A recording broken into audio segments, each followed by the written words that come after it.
कहानी शहीद ऊधम सिंह जी की।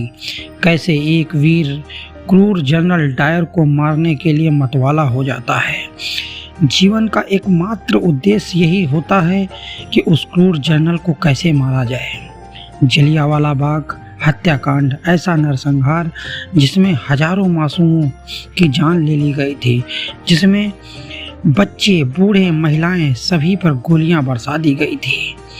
ये ऐसा नरसंहार था जिसको देखकर सुनकर हर आदमी की आंखों से आंसू छलक रहे थे। इस नरसंहार में अंग्रेजों की गोलियों से घायल एक ऐसा वीर जिसकी जान बच गई थी, वो थे वीर शहीद ऊधम सिंह। उन्होंने उसी दिन उस खून से सनी हुई मिट्टी को लेकर कसम खाई थी कि जब तक जनरल डायर को उनकी करने का फल नहीं दे देंगे, उनको मौत के घाट नहीं उतार देंगे, तब तक चैन से नहीं बैठेंगे। इतिहास में पहली बार ऐसा देखा गया कि किसी को मारने की इतनी दीवानगी केवल शहीद ऊधम सिंह में थी। सरदार ऊधम सिंह का जन्म पंजाब प्रांत के संगरूर जिले के सुमान गांव में 26 दिसंबर 1899 में हुआ था। सरदार ऊधम सिंह के बचपन का नाम शेर सिंह था। 7 साल की उम्र में माता पिता का साया सर से उठ गया था। ऊधम सिंह और उनके भाई के आगे का जीवन एक अनाथालय में बीता। उनकी शिक्षा, उनकी पढ़ाई उसी अनाथालय से हुई। 10 अप्रैल 1919 की घटना है। वैसाखी का दिन था। सभी लोग हर्षोल्लास से वैसाखी का त्यौहार मना रहे थे। जलियांवाला बाग में एक सभा होनी थी। राउलेट एक्ट के विरोध में शांतिपूर्वक एक सभा करनी थी, जिसमें इस काले कानून का विरोध था। लेकिन ये बात एक क्रूर जनरल को नहीं भाई।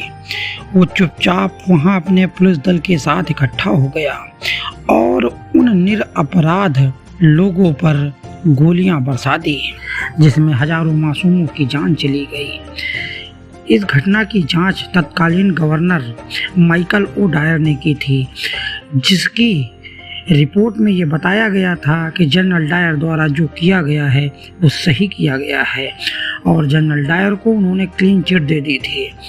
इस बात से भी खफा होकर ऊधम सिंह जी ने कसम खाई थी कि माइकल ओ डायर को भी मौत के घाट उतारेंगे। जनरल डायर और माइकल ओ डायर दोनों को मारने की कसम ऊधम सिंह ने बड़े दृढ़ संकल्प के साथ खाई थी और उनको मारने का ही जीवन का उद्देश्य बना लिया था। उसी दिन से शहीद ऊधम सिंह जी ने केवल उसी काम में लग गए और ये सोचने लगे कि कैसे अपने जलियांवाले बाग में मरे साथियों का बदला कैसे लिया जाए। शहीद ऊधम सिंह क्रांतिकारियों के साथ मिलकर कार्य करने लगे।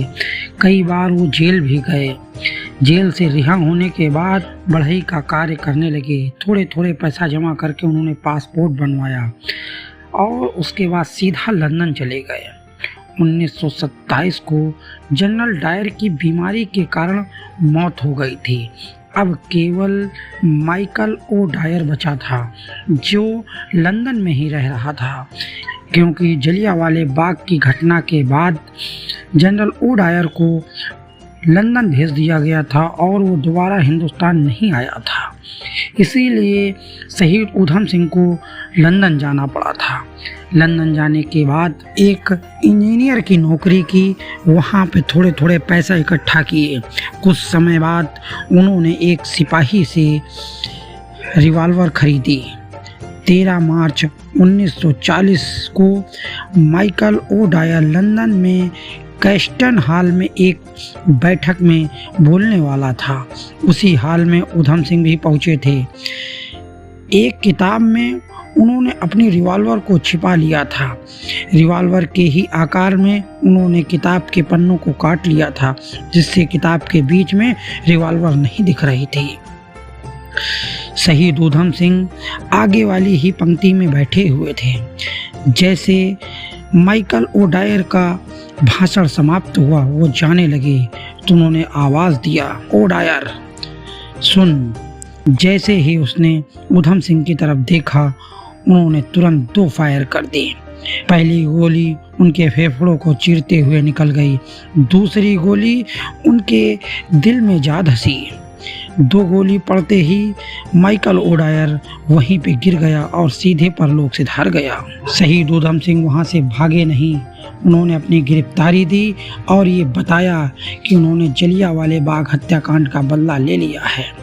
उनको इस बदला लेने में 21 साल लग गए।